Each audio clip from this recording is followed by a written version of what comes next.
Okay, and we are live. Mhm. All right. Okay. Good morning, Mrs. NNkem. Thank you so much for joining us today. We're going Thank to you. be having quite an interesting topic, right? Mhm. Mhm. And we're going to be talking about eliminating toxic workplaces and promoting employee well-being.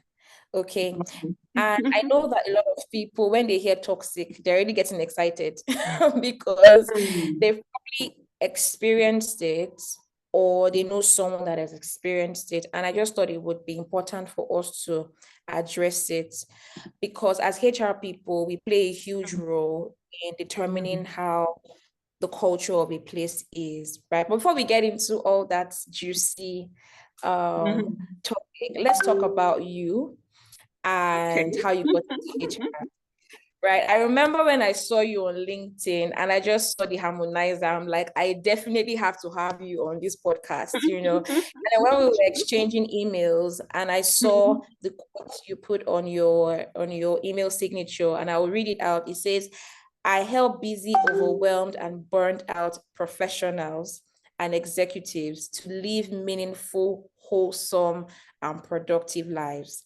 across critical areas of life to achieve work-life harmony. And I just thought brilliant. You've I was going to mastered it. ask you, how did you come about that name and why is this important to you? Awesome. I can see I'm giggling. It gives me joy that you mastered that. Yeah. So, okay, let's start with the harmonizer, right? How did I come about the harmonizer? Of course, you know that I'm an author of the book, The Harmonized Life.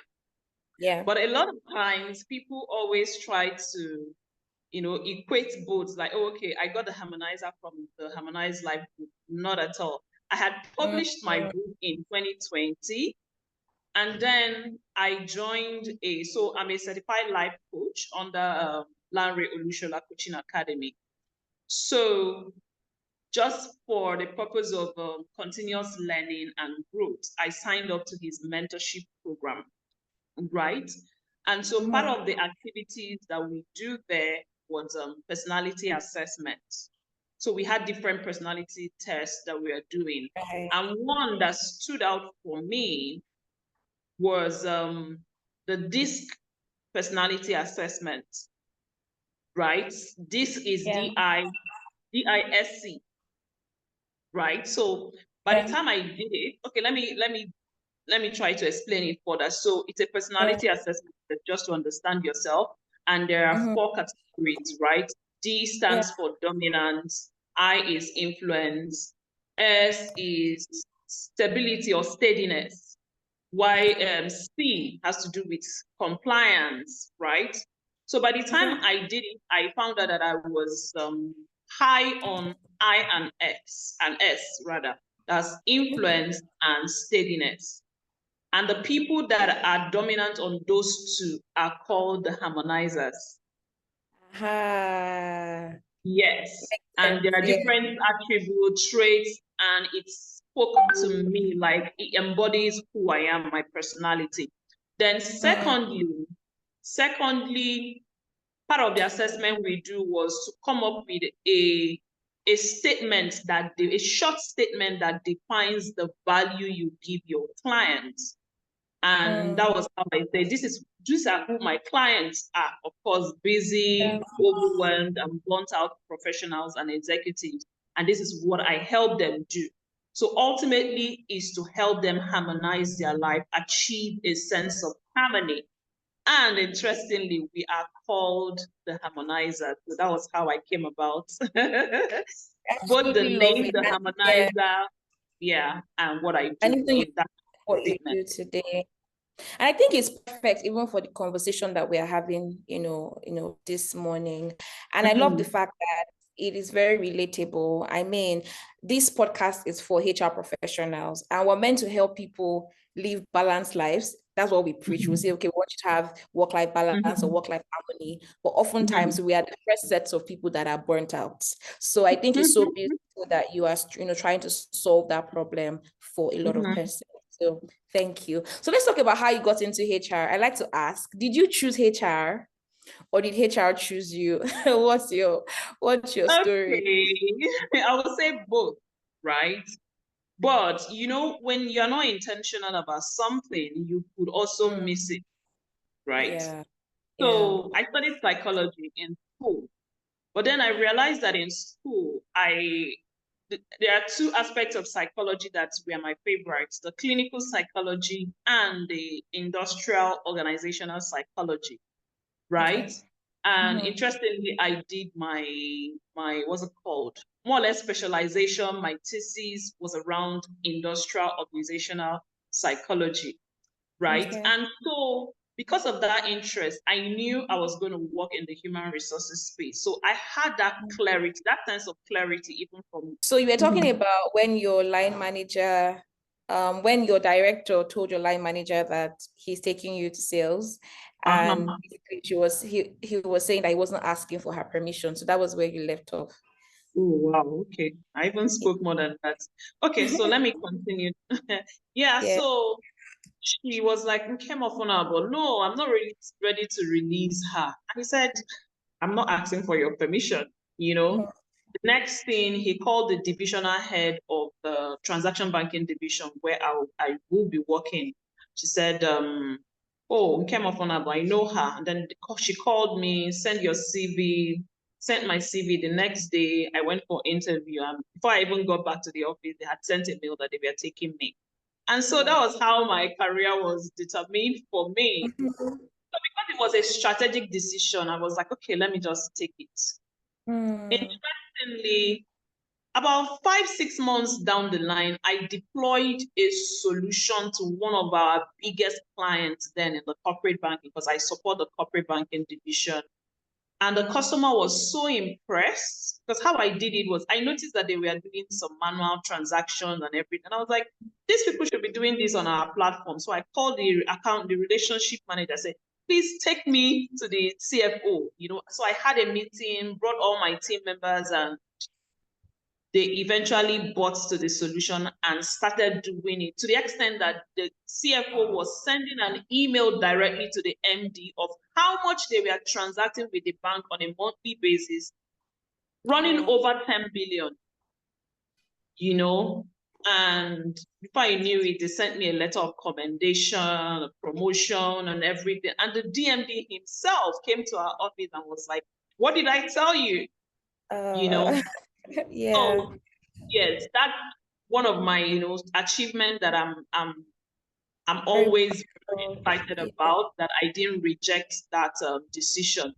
But then down the line, 7, 8 years down the line, I realized that HR was my calling. I wanted a career that I could have a direct impact with people. So what did I do? I started writing my HR certification. I wrote the CIPM, the Chartered Institute of Personnel Management of Nigeria. I got certified. I did the what's it called? The HRCI, the Senior Professional in Human Resources International. And I started volunteering. Of course, I started looking for jobs in HR. But guess what? Because of the number of years I had in HR, it was just about 3 years. I wasn't getting the right job. Employers were pricing me down. I Yeah. recall gave me an offer that was less the grade I was. They said, because you have just 3 years in HR. I said, how can you discount 7, 8 years of business development experience that will bring value to your organization? So I rejected those offers, right? And those that didn't offer me at all because my experience was not enough.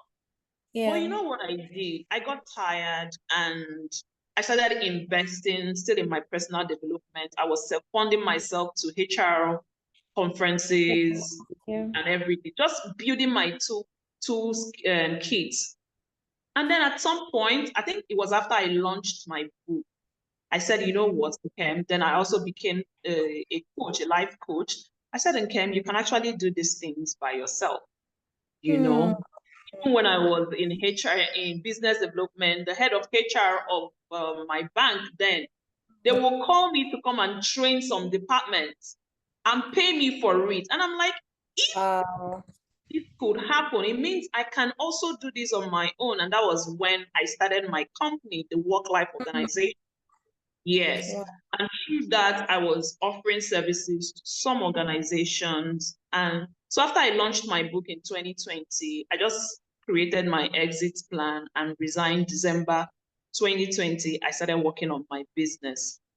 Of course, I did that for 1 year, about 6 months, and then I got a call from Premium Trust Bank to come and join them as head employee services and wellness. And I remember the conversation. She said, "NNkem, I like what you're doing in your own space. Wellness is a strategic initiative for me, and I want to drive it strategically. And you are the one I want to bring on board." Oh So that was gosh. how I went back. That was how I went back to paid employment, right? While I was there for another 1 year, I got a call again. They are recruiting for a group head of HR, BFD group. And the lady said, "It's you I have in mind." I didn't apply for that role. I didn't apply for it. And that was how I got the job. So I would say it's both. I was intentional, and HR chose me as well. It's so beautiful. Like, gosh.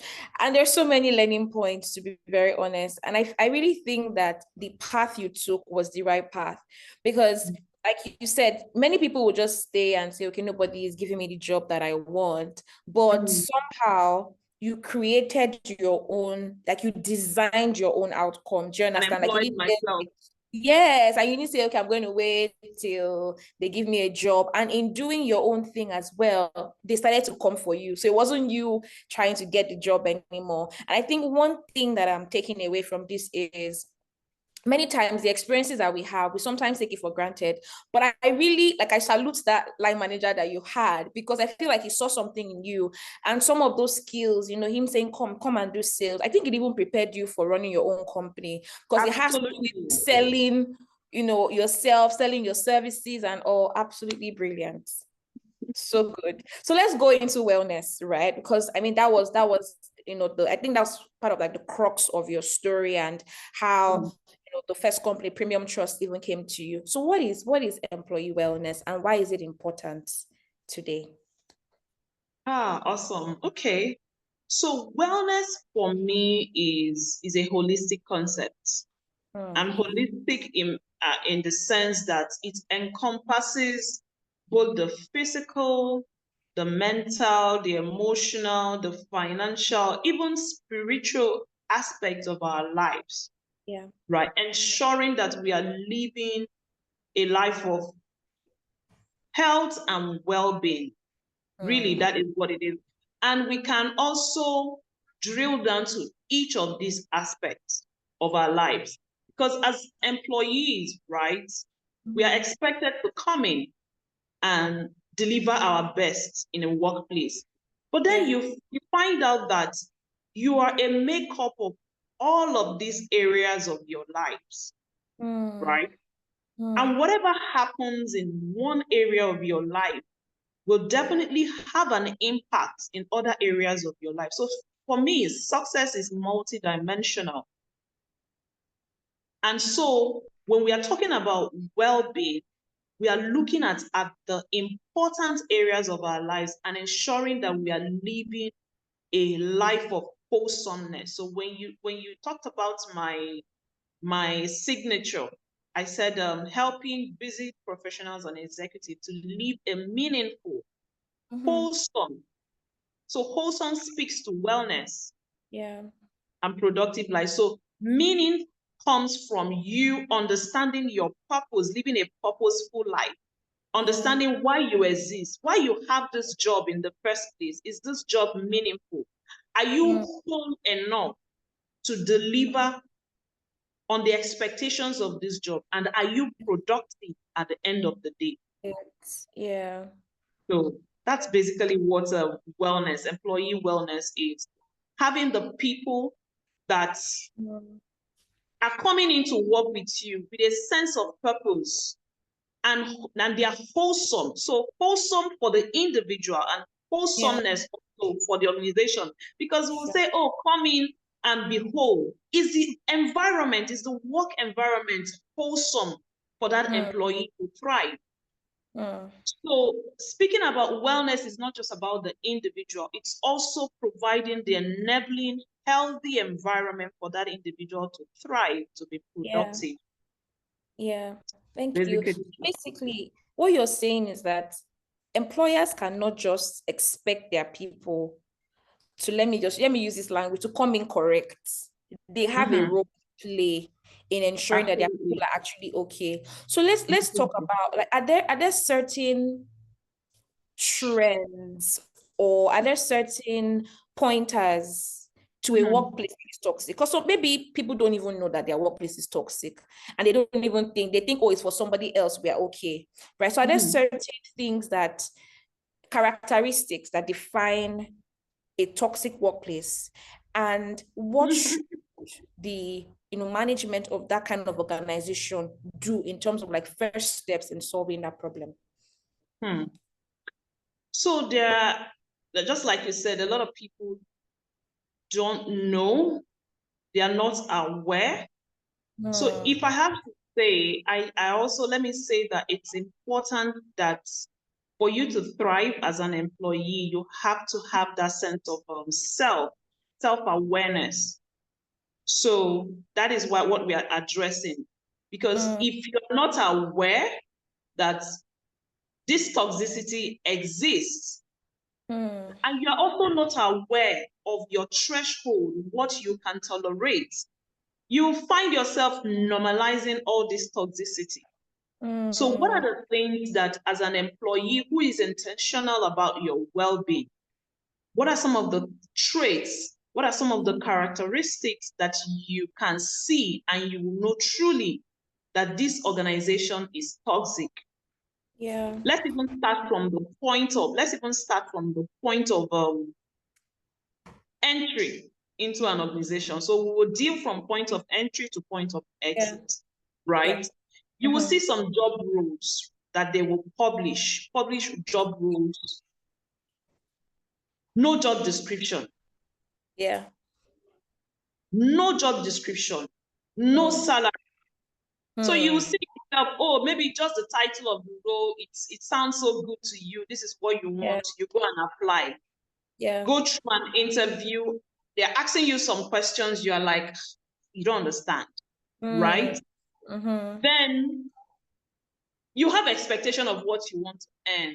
And then by the time you start negotiating, they will tell you, no, we can't pay you up to that. Why do I have to stress myself up to the point of preparing for an interview, interviewing, and then you are telling me, oh, we can't pay you?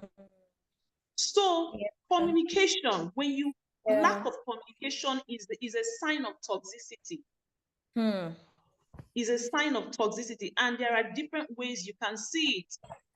Some people will be so toxic, even as they are interacting with you, their email, when they are sending you interview invites, you will see those toxicity.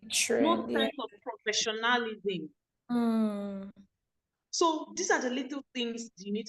But there was one job interview someone sent to me, and then the next thing, the day I was supposed to go there, I called her. She said, oh, sorry, I'm not in that branch. Someone else will attend to you. I got there. I waited for how long?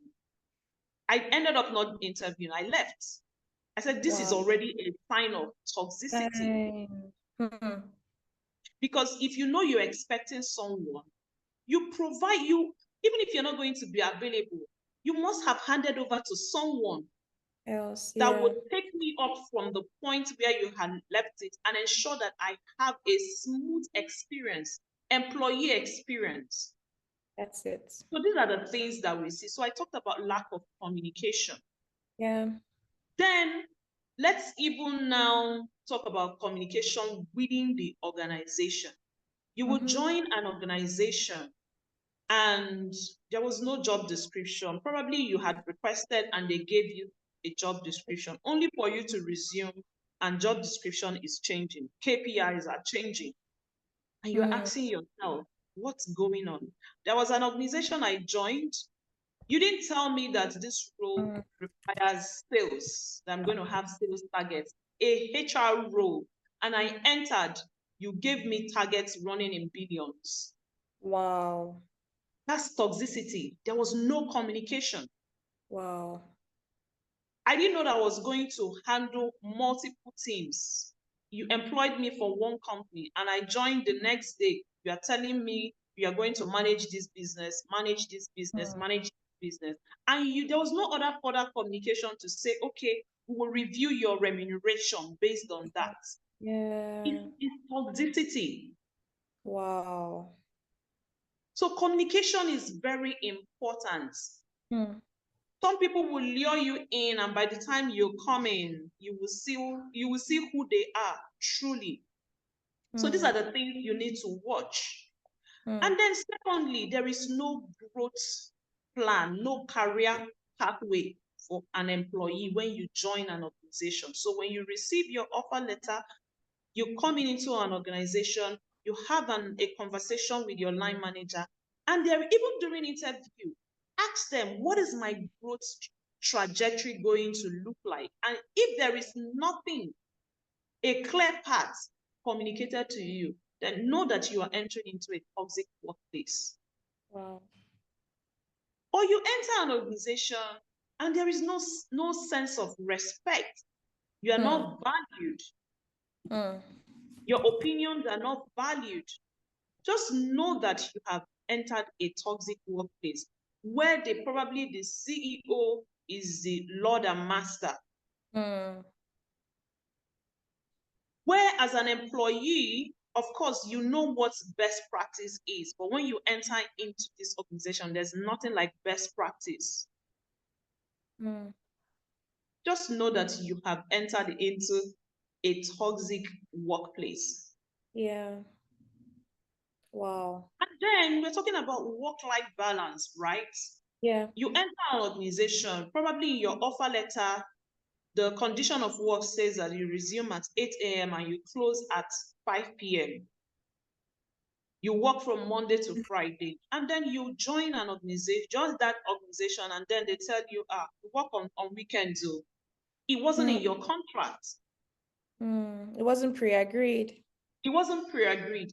I am not someone that if I see that my work demands, requires some extra time, I'm not someone that will tell you, oh, I won't do the extra time. But when it becomes the norm and it wasn't communicated to me, you find an organization where they glory in you working longer hours, 9 p.m., 10 p.m., you are still at work. I will share an example of a client I worked with a long time ago. She reached out to me via LinkedIn. This was around 11:30, 11:45 p.m. She was like, do you have a number I could call you? I sent my number. She called me. She was crying. She said, Ma, I'm still at work in a work meeting. And this is not a one-off, like an everyday thing. And this is someone, her office was in VI, and she lives at Egbeda. She doesn't have a car. So, and I was like, she said this is her everyday life, and she has complained and complained, and nothing was changing. I had to stay with her on the phone until she left the office, got home like past midnight. And she said, Ma, this has been my lifestyle. And obviously in her offer letter, it was 8 to 5 p.m. Is that not toxicity? Because you're not worried about her health. No. What will happen to her in a public vehicle by that time of the day? A young lady. Do you understand? And you say, oh, I'm stretching them, or employees need to be stretched. No, there's a limit. There's a limit. Eventually, so this is where I come in most of the time. We started our coaching process, and she said she had to get someone, a friend rather, not a colleague, that also lives on the island. So they started living together, sharing accommodation and all of that. Of course, she had to pay, She had to make the adjustment. She said, Nkem, I can't change my company culture. but I have to adjust for my own well-being. These are signs of toxicity, right? Yeah. Or you find out that people are not even recognized when they go the extra mile, no sense of recognition, no reward. So there are subtle things that someone doesn't have to shout on you for you to know that this place is toxic, but things that are not even communicated. I've talked about employee engagement, no sense of employee engagement. There's no avenue created for employees to air their views. You're even afraid to air it because you don't know what will happen to you. Yeah. They that victimize you for, saying your mind, something you know that will be to the benefit of your position. They victimize you for that. So these are toxicity. There are a whole lot, really. There are a whole lot. Hearing you, I feel sad. When you shout and abuse employees, or you terminate people with no reason whatsoever, just because, or maybe probably you don't like them, you just terminate them. You don't think about what will be their condition. This is someone that just joined you, and you are terminating them in 1, 2, 3 months. How are they going to survive? These people have families. I worked in an organization that they will intentionally, for one role, intentionally employ 2 people. Just to say, let's see, whoever that shows that he or she, deserves this job, will let the other person go. Do you understand? You are messing up people's career.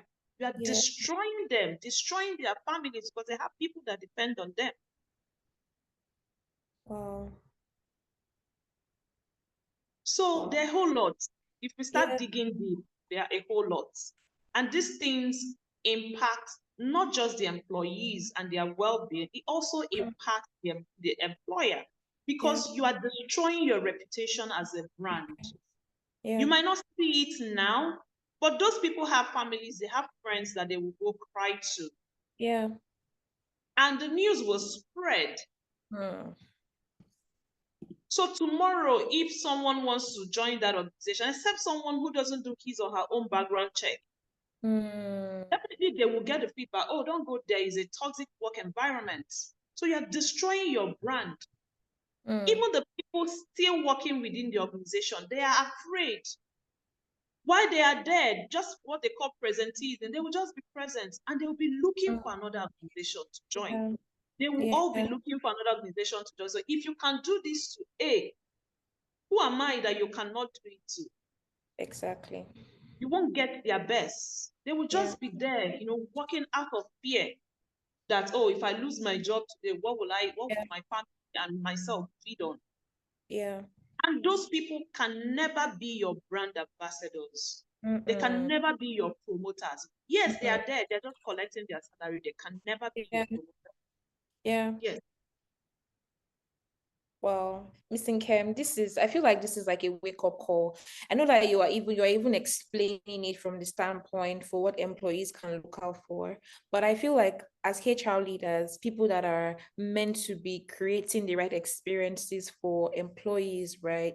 We need to wake up, because I'm listening to you and I feel embarrassed because why? Because we are the persons that help to define how things should be, call things out.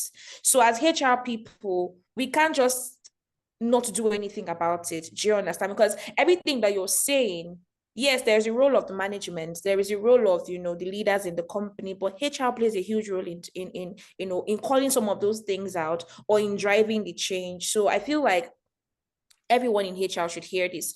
And I also think that some of the things you said, we take it for granted. We may not even think about it that is toxic. But like you said, you should not be trying to think a strategy that you're hiring people knowing that you want to let one go. If you're able to put yourself in the place or in the mind of that other employee, you're literally destroying that person's life. Do you understand?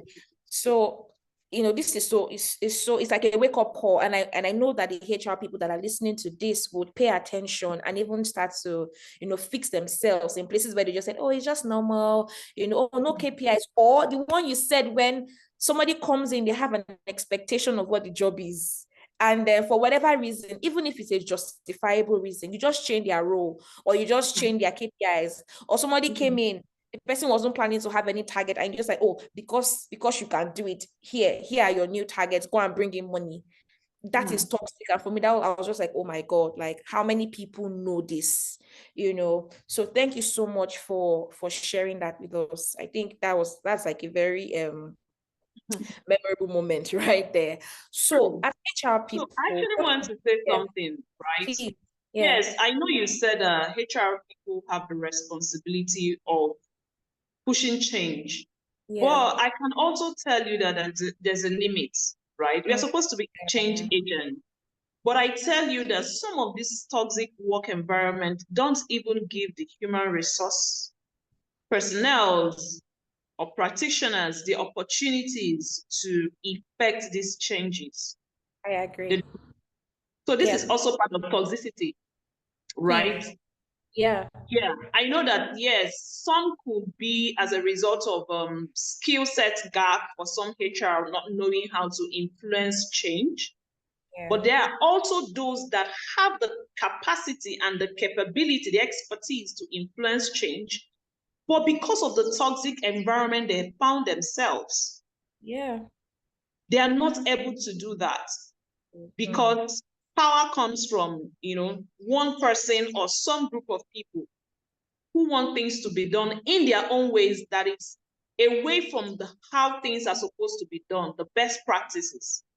So sometimes the burden, the blame cannot be passed 100% to HR professionals. So how do we handle those sort, because that happens today, and that was even going to be like the next point I was going to make, that how do we effect change in this type of places, right? Because I can tell you categorically that this is part of a lot of HR leaders, this is part of our frustration. You want to do better, better, you want to help, but you can't. And whilst Ms. Nkem, yes, it is not on HR, the employees don't see it that way. They will still say HR is not. So what is our role now? How do we effect change in this type of place? Practically, like, what can we do? Yes. So what I would say is for HR professionals to focus on their own sphere of influence, right? In the areas that you can change things. But when it comes to a situation where you know that 100% the decision is not yours, how can you influence things? Right. So I would say a lot of research, because you need to do a lot of research. HR, we wear many caps, right? We are also supposed to be R&Ds, research. We do research and development a lot. This is where you do your comparative analysis, surveys, to find out what is applicable in other best organizations, other great places to work and all of that. When you find out, you will come back within the organization you are working with and look at what can be applicable. Because what is happening in company A, they might have the money, they might have the leadership that are ready to, buy in and approve those things. Then you look at what is peculiar with your own organization. What can you influence? And if you know that, okay, I can influence A, B, C, D, how can you position yourself to influence those things? So this is where, your stakeholder management comes in, right? Present your own justification with data. I recall when I was the last organization I worked. So when I joined, like the first week I joined, employees were coming to me with offer letters they have picked from another organization. They were only waiting for end of the year so that they will collect what we call December pay. Once they collect it, they are off. And I said, hey, God, how can I just join an organization and my headache now will be recruitment, So I started doing a survey around compensation and all of that, the industry we play in, how to even use the KPMG industry, financial institution in the survey, you know, to find out exactly where we are. And I found out that we are so below the bar. We are even below the 50th percentile. So what I did, I had a board presentation. I presented it to the board. Of course, I had my data to justify what I was presenting. I was able to speak to it. And the board mandated executive management to make sure, I gave a timeline before end of January, this happens, this review happens. And it happened, effective February 1st, it happened. So research is important, and how you present your case is also important. And you knowing what your organization is capable of doing. Do you have the budget for it? to do that, right? So you have to adjust. You have to be a balanced leader who can influence things. Hear from the employees, hear from management, and put those thoughts together and present it, right? I knew initially when I started, I was like, oh, 50%. Is this something we can do? Yes, but eventually we ended up at a 35% increase, and everybody was happy. So you need to be able to do your research very well and know how to present your data to decision makers, right? So it's very important. And then it's also very important that you have the buy-in of all the stakeholders. I talked a lot about stakeholder management. There is the executive management here, and there are also employees. You need their buy-in.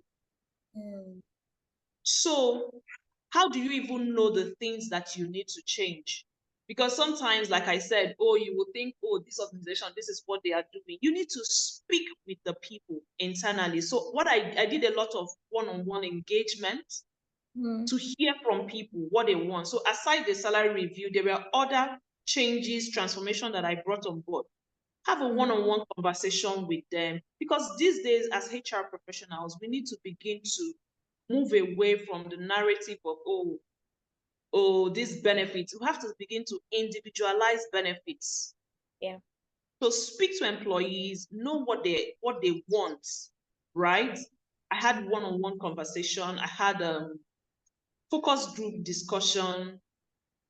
So you can bring in a lot of opinion, ideas, and all of that. NNkem might have a different opinion.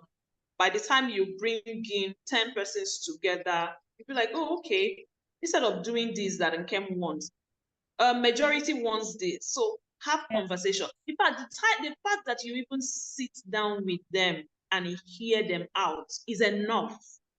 In fact, when I joined, and the first thing, part of my research and the feedback I got was like, there was no employee advocacy. All they hear is, oh, there's a change. They will send an email, implement it. Nobody listens to employees.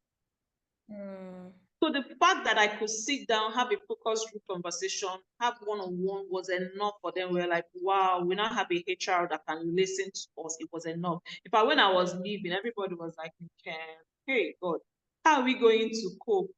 You that's the only one that people listens to us. Do you understand? So when you have someone who listens to them, it will build trust. Build trust. So these are some of the skills that, as HR professional, if you want to influence things, you need to build that trust. You need to involve them. I recall when we had well, what's it called now? End of year employee awards. They were like, NNkem, I can't remember the last time we had employee award, maybe like 10 years ago or more. So when I said, oh, we must have employee awards this year, everybody was so excited. I formed a committee made up of employees. So they are the ones that will plan all the end of year activities, even the awards. So that's involvement. So when management sees that people were involved, they don't have an option than to approve all of these initiatives. Right? So these are little ways that you can influence things. There's a limit, like I said. At some point, you will get burnt. or trying to be the employee voice and employee advocate. But the most important is that you are trying. Yeah. When you get to a point where you know that you can't fight this battle anymore, and even your life is at stake, you take a bow. Yeah. You take a bow.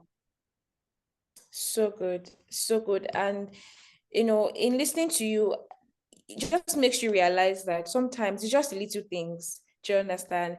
And even from my own experience, I've noticed that employees oftentimes they have the answers. We just think that they don't know the answer. Just by asking to say, okay, this is the problem, right? Okay, how do you think we can solve the problem? You will be amazed that they actually have the solutions that you can implement and that would work. Because why? They know where the shoe pinches, and they probably have an idea of how to sort it out. But many times we just take it for granted and we don't engage them. Yeah. Thank you so much for sharing that. So, Ms. Nkem, I want to ask you one question now. Okay. And it's like a role play. So imagine if you were in a company that is toxic and they brought you in, right? And you're like, see, we have this challenge. Our employees are disengaged, they are burnt out. We're always getting people complaining about our workplace. Management does not listen to them, but we are actually listening. We don't know why these employees keep, doing this. And we have a very, high turnover rate. We need you to come and solve this problem for us. Do you understand? And we've had employees even complain and say, oh, they're always burnt out, or they never have a life. They're always working. I know you gave an example about a company like that where, I think the friend reached out and said she's working till 11 a.m. So 11 p.m. Some companies don't even know that it's not okay. Do you understand? But this company is even trying to make a change, and they brought you in, right? How would you are there if you could give me some step-by-steps on how you would, because I want to bring it home for HR people so that they even know that, okay, these are certain things that I can do to start out this journey, and how I can arrive at a point where I can have a workplace that is not as toxic, or there's even zero toxicity, and people are engaged and people are happy to work in this kind of organization. People want to refer this type of company. When we check our reviews on Glassdoor, on all these sites, our reviews are better. We have employees that want to advocate for the business. And also, what would you do? Okay, so this is beyond role play. This is me more or less like sharing my personal experience because I've found myself in such a place, such a workplace, right? So the first thing I did was, like I mentioned, do my HR audit. Yeah. So do your own HR, because the cleaning, decluttering starts from home. They said, how do they say? Charity begins at home. That whole, So yeah. first thing I did was to do my HR audit. What are the different aspects of human resource departments? What are the different requirements? Do I have my policies for each of those functions, HR functions? Do I have my policies? Yes or no?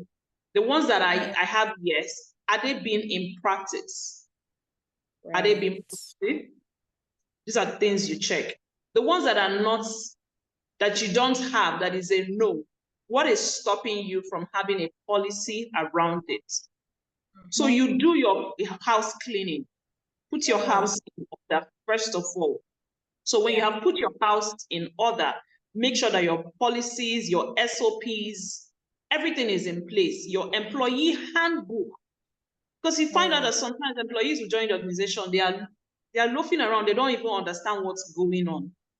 Yeah. So what I did was I make sure I started working on my policies. I could remember my line ED then. We had a timeline of all our policy documents, when it will be ready and all of that. So put them together, put all my policies together. And then I went out there. I went out there to start speaking. So before that, sorry, I missed a step. The first thing I did was to have a conversation with my CEO. And I said, what do you want? Wow. What do you want? So you have an idea of what he wants. Right. And the critical areas you need to focus your attention. In fact, I could tell you that part of the reason why I was able to achieve that salary review was because of the things he said he wanted. He said, I want my employees to be an elite employees. In fact, when we are talking about the best paid in the industry, I want them to be number one. Yeah. I said, okay. So I noted those things. Yeah. I noted those things, right? Yeah. And I went back and I did my house cleaning, housekeeping, and all of that. By the time I put those things together, I started having one-on-one engagement with employees, right? To understand what is not working well, what is working well, what is desired. Wow. By the time I finished that, I did my HR strategy document. So putting together what didn't work well, what worked well, and what we can do better. Yeah. And of course, I presented that to executive management. And that was where we started working from. So you need to know, first of all, what is the strategic objective? And there's nobody to get that from but from leadership. Right. So as an HR understand what it is they want to achieve, then you go back home and ask yourself, do I have what it takes? So by the time you're even done with your HR audit, you even know where your gaps are in terms of your team, your deliverables. Do you need more hands? Do you understand what are the gaps and how do you close those gaps? Then you move outward to employees, have a conversation with them. What do they have? Then you sit down and put these things together and present to management. So by the time I presented my strategy document and all of that, and of course they picked the ones they want. I can even remember by the time I finished presenting, other people that came to present, they would be like, go and meet NNkem, let her show you how to do it. You see where that sales thing came in handy. Exactly. Yeah. So it now helps me, of course, by the time they picked the ones that are priority for them based on, in alignment with the corporate strategy, because all of these things were in alignment with the corporate strategy. They now highlighted about 5 or 6 of them, put timelines, and what you have to do is to go to work. Really, you go to work. Yeah. Make sure you get your resource. If resource is you employing more hands, yes, you ask for it, get your resource allocation. Because then I realized that, oh, I need to have, yes, we were working with a specified number of staff. And I said, this won't work for us. Employees will burn out. So that was how I introduced what's it called now? The internship program.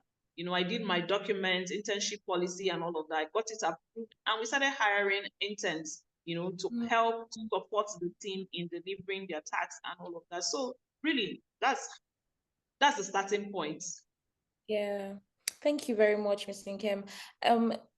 When you were speaking, right, I feel like I'm sure that people would have picked it as well.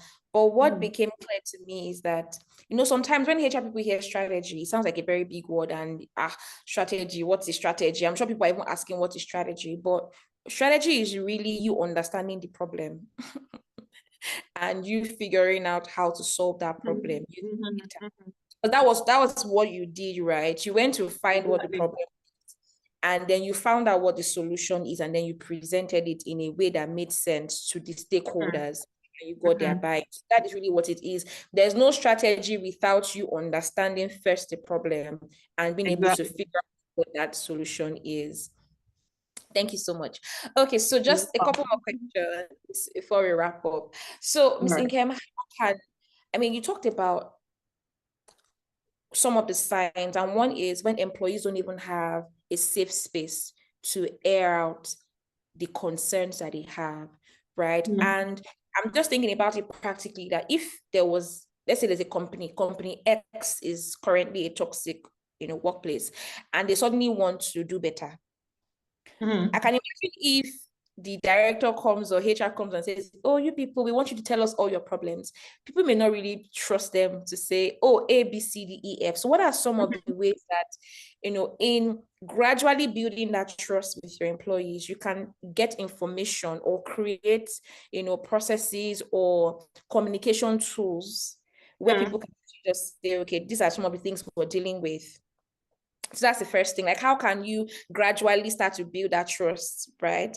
And then secondly, when they tell you this thing, how can you ensure that they can trust you with more information based on what you do with that information that they've given to you? I don't know if you get what I mean. So, yes. Okay, thank you for that question. So the first thing is, how can you even make them trust you to share, right? So for me, on a personal level, I do a lot of storytelling, right? Storytelling is good. But before you tell stories, you need to listen first, right? And so what I do is, when you need to go approach these people. I know a lot of leaders that they are in their high horses, they are in their office, they don't move around. Right.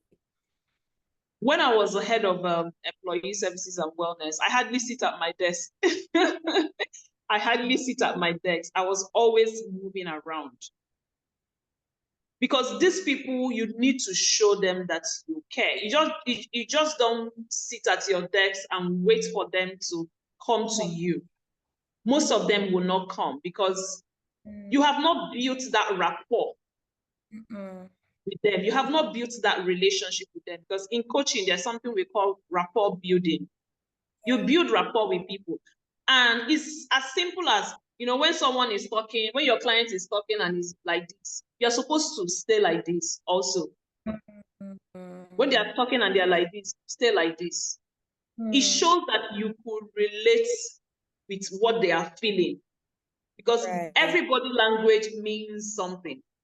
If they are like this, their hands folded like this, you fold your hands. It shows that I feel you. I can relate with what you're saying, right? So you need to go to them at your desk, at their desk, right? Do you understand? Oh, see them working, you just sit down with them. Sometimes I just sit down with them. How are you doing? How's work today? By this time you do it 1, 2 times, they will share something with you. When they share, you do something about it. Yeah. And when they see that you have done something about it, oh my God, this network again. No, I can hear you. Okay, my screen was frozen. So I can share an experience, right? I share an experience. Something as simple as, so there was something we created, we call it employee mood survey.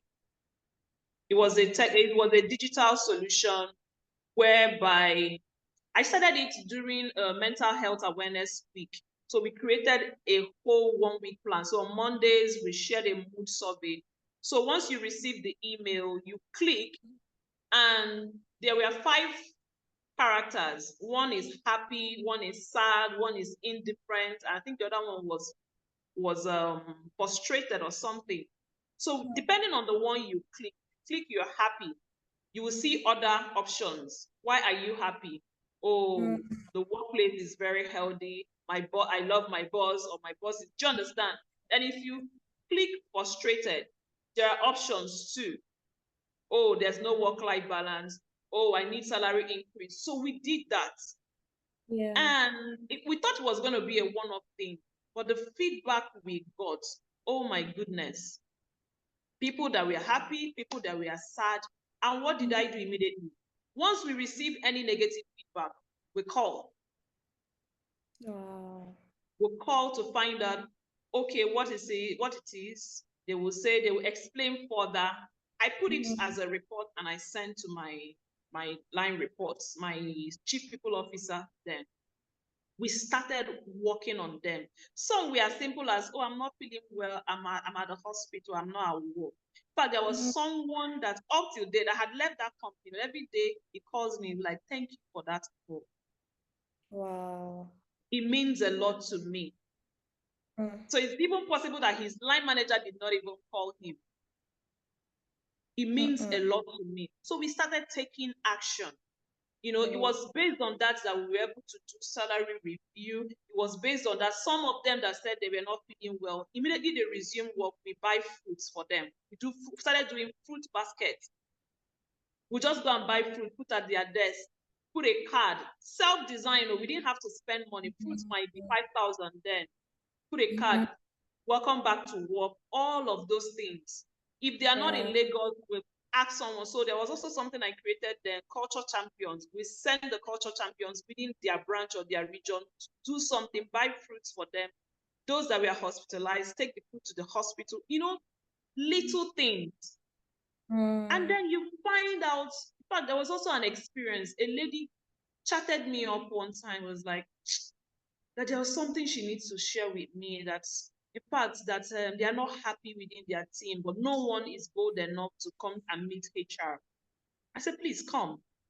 She said she begged her colleague didn't want to come with her, so she came alone, shared how, like we talked about, how they stay till 10 p.m. The workload is so much. Their boss doesn't regard them, even with all those work and everything. He still doesn't talk to them respectfully and all of that, And I took the feedback to my chief people officer. We called a meeting with the line manager, and of course, we didn't tell him who said what. And we said, this is how your team members feel and all of that. Surprisingly, he didn't even know what he was doing. He didn't even know he was hurting them. He was surprised. He was like, are you serious? He apologized and said he was going to do better. Guess what? 1 month down the line, the lady came to me and was like, hey, God bless you. Thank you. I didn't even know this line manager is kind like this. In fact, he treats us like a father now. Wow. Sometimes he takes them out after work and they go hang out. And I'm like, wow.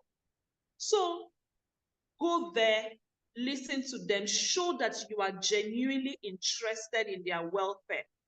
Listen to them. And when they tell you something, do something about it. That is how you build trust. That is how you build trust.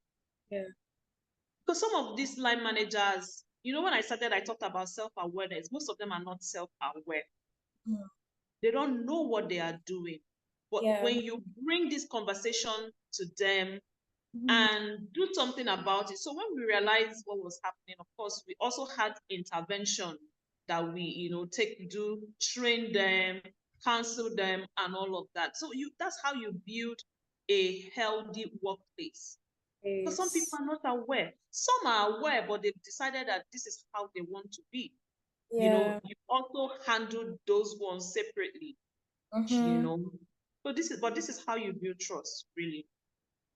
Thank you so much. So one more question, and then I'll ask you a question, which is more like generals, and then we can wrap up.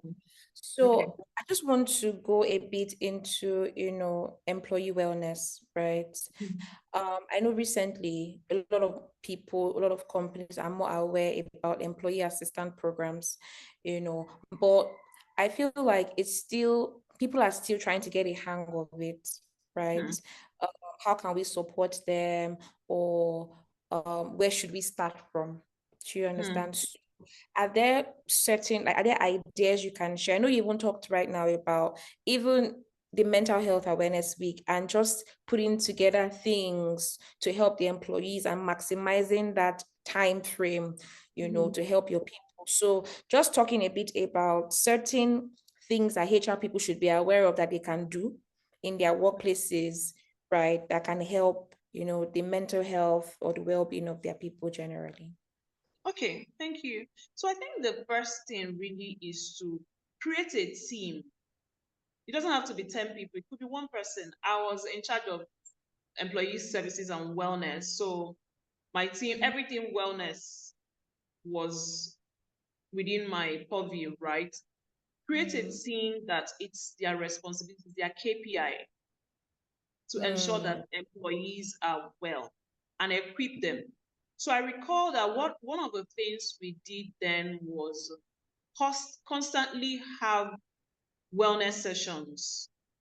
Aside the mental health awareness week that I talked about, because what we did that time was, the mood survey we did every week. I think the Tuesday we brought in a nutritionist, because well-being, like I said, is holistic, right? Yes. When you're talking about physical health, aside the ergonomics of the organization, their sitting position, the kind of desk and the chair they use, the lighting, all those things speaks to ergonomics. Their lifestyle is also very important, which includes their diet, what they eat. So what do you educate? How do you educate them? So we brought in a nutritionist to talk about that. Session was so engaging. People didn't realize that they were even hurting themselves by the kind of food they eat. So we did that. We brought a mental health expert, a psychologist, and there was also something we usually do. We call it premium fitness. So exercise within the organization, we'll bring in like a fitness instructor. People will wear, after work by 4 p.m., people will wear their sports wear, come out and exercise, dance, just generate that happy hormones. People are happy, right? So, but then when we are talking about the employee assistance program, what I did was also to partner with mental health experts. Of course, I'm not going to mention their name. We're not promoting them, but there are several of them. Yeah. So, of course, we sent out news out there, and a lot of them sent in their proposal, and we brought them in. So they came and did a session with us. In fact, they even did like a 30-day free session where employees, they provided a number, a dedicated line that employees can call free for that 30 days. People can call, share their challenges and all of that. If it's now something beyond just that phone call, we will now schedule a session. I had employees that had scheduled for sessions to go and speak to a therapist and all of that, and they will bill us. Of course, it's a relationship and there's a fee. So little things like this. And you saw people opening up, coming and said, oh, I need to speak to a therapist. But part of the things was that they also trained us. So the team in charge of wellness, they trained us as first aid. That's what it's called. Yes, so that you can handle little cases, counsel them, and all of that. And if it's now beyond you, if you are not a professional, you're not qualified for it, then we will send them to the expert. So these are really, but most importantly, ensure that you are building a psychologically safe workplace. Leaders know exactly what to do to provide that sense of well-being. Employees know what to do, because sometimes employees can be toxic. True. When you know what you're not supposed to do, you know that there are deadlines and you're not doing it. You are destroying the mental health of your line manager. Because he or she will be under pressure. He or she will be seen as not underperforming. Because when your team members are performing, you as a line manager, you are performing. So ensuring that everybody, there's role clarity, people know what they're supposed to do, they contribute when they're supposed to. And when they are supposed to do it to the highest level of, expectation, performance, they do it when they are supposed to do it. And they are recognized even when they go the extra mile. Simple way. You can send a thank you message, email. During meeting, you call them out and say, well done for ABCD that you did. You can ask so there was also something that I created when I was in Premium Trust by Employee Appreciation Day. This one is the MD. It was virtual because we are not all in one place. The MD will come and appreciate employees, those that are going the extra mile. And we also had what we call the Hall of Fame. Every week, people that are going the extra mile, you celebrate them. You don't have to spend millions of money to appreciate employees. Sometimes people, all they need is, that their name that you put on email and everybody sees, celebrating them. We had a Star of the Week. So all those little things, it's you providing a psychologically safe work environment and people knowing that we need to respect each other, whether you are my line manager or I'm your team member. I need to be able to respect you. Respect is very, very critical. Yeah. Yeah. Thank you so much, Ms. NNkem. If you could open my heart, you just see that I'm bubbling. Thank you. So, is there any question that you may have wanted me to ask you that I haven't asked, or any final thoughts you'd like to share with us? So, I have this question that, in fact, it's actually something I have been thinking about lately, right? This is because, aside personal experience, right? Because of my role, my organization, first as a coach, the kind of clients that come to me, employees that are burnt out. And when you hurt people, except they are intentional about coming to a coach, a therapist to heal, these people will go and join other organizations and hurt people. They say hurt people hurt others, right? And that cycle of trauma, we just keep recycling it from organization to organizations, right? And also with what I do at the Work Life Organization, my business, I have a question, really. Even though I kind of have the answer and I'm still, doing my research on how to go about it. How do we hold these organizations responsible, these toxic organizations responsible for the well-being of employees?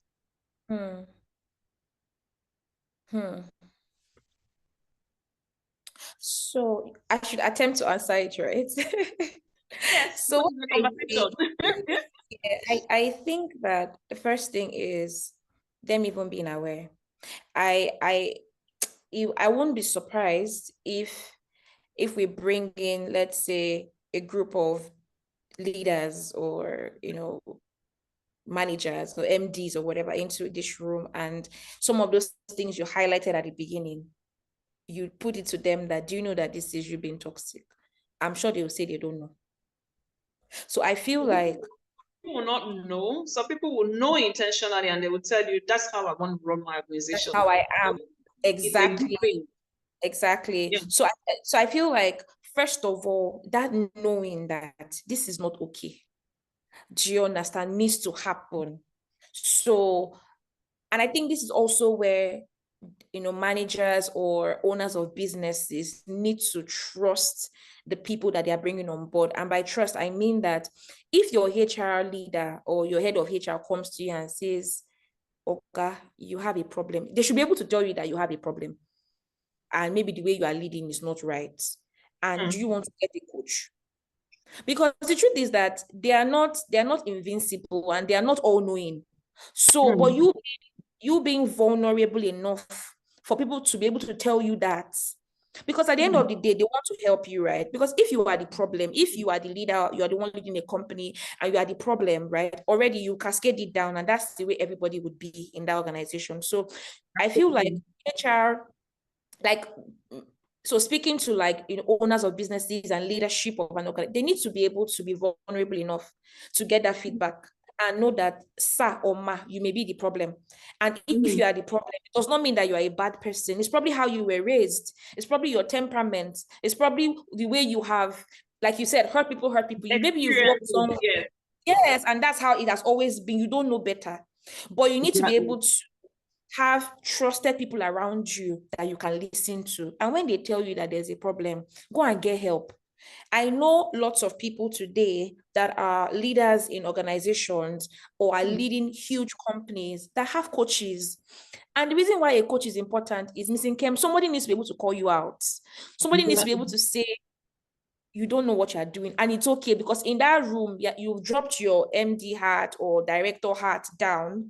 You are now accountable to this person. So I think that is even the first step, because if they don't know, no matter what you say, they will keep viewing it through that lens of their preconceived notions. It will still come back to, you are just trying to build me a workforce that is not serious, or you are trying to make people nonchalant about their work, right? So I feel like there needs to be that thing, and more leaders need to be open to going to get coaching.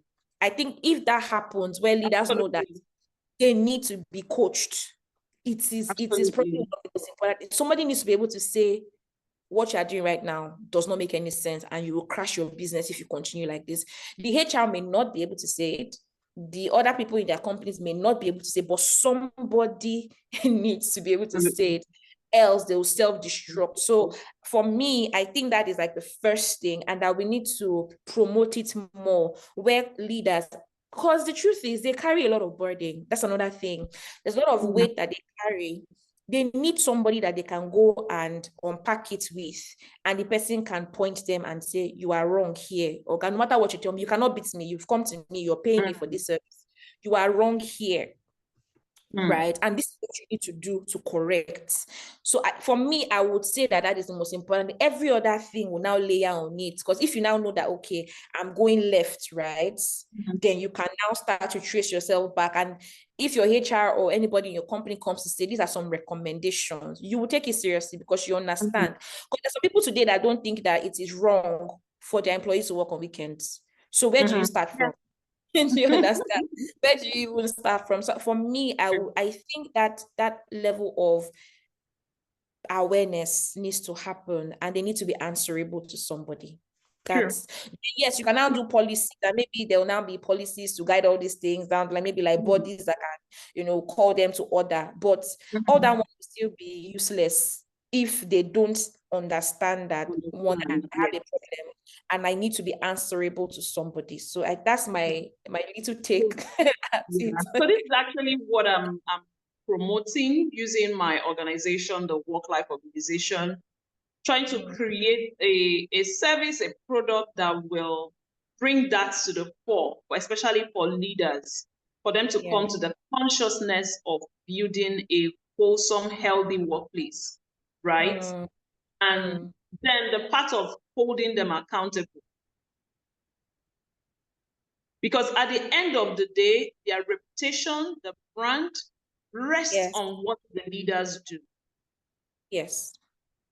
It rests on what the leaders do. So if they're intentional about their brand, then they have to be intentional about their leadership style. And how they run the organization. And I really think that, and that's why, I said earlier, as soon as I saw what you put out in your email signature, I'm like, this absolutely makes sense, and I feel like once that awareness happens, the next step, because you can't, if you're already used to doing something a certain way, you can't change overnight, right? But it's easier when you have someone that you're accountable to. So I feel like that is where your organization comes in. Do you understand? And how, first of all, yes, let me tell you that this thing is not okay. Let me show you how you are probably self-destructing. Let me show you how you are probably the problem. You're probably the one that is affecting your entire business. Then let me help you by you being accountable to me. Do you understand? Let me help you.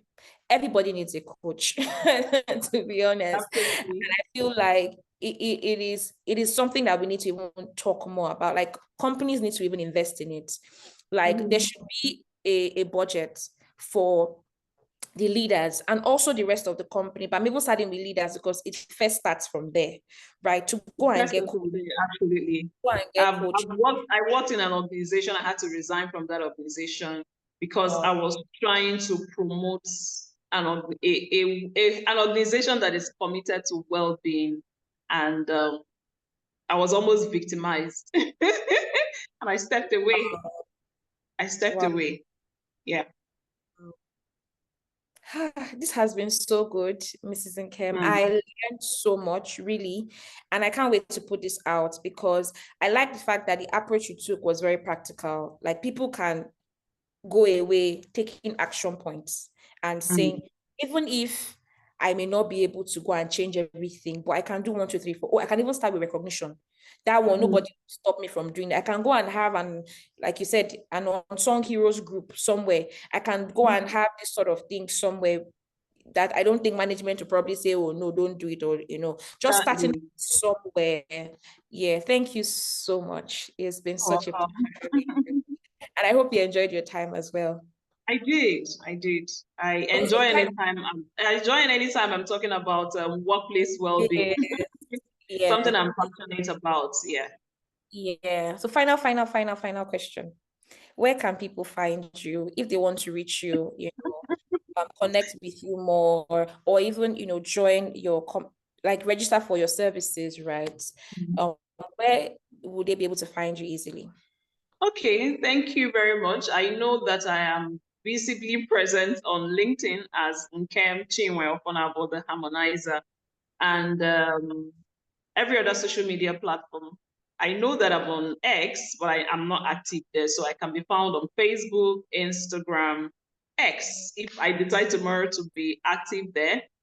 And for what I do, so I will say that I have two prominent brands. I have my personal brand, which is the Harmonizer, and which takes care of one-on-one coaching with leaders, executives, professionals who are busy, overwhelmed, and burnt out and want to achieve that sense of harmony. And then my corporate brand, which is the Work-Life Organization, takes care of the enterprise organizations where I help them build that wholesome workplace through several of our programs. We have corporate wellness solutions. We have our professional executive coaching programs. We help you also handle your recruitment, right? Because if we understand your culture, we'll be able to find employees that are culture fit for your organization, train them. That is also where training comes in, training and development programs and HR, human resource management consultancy. So I can be found on www.enkemoffonabo.com, and then for the business, www.theworklife.org. Thank you so much for having me. Thank you. What I will do is I will get the links and I'll also put it in the description box so that people can easily access it. Thank you so much, Ms. Nkem. Thank you for having me. Thank you very much. All right. Enjoy the rest of your weekend. Thank you. Bye. Yeah.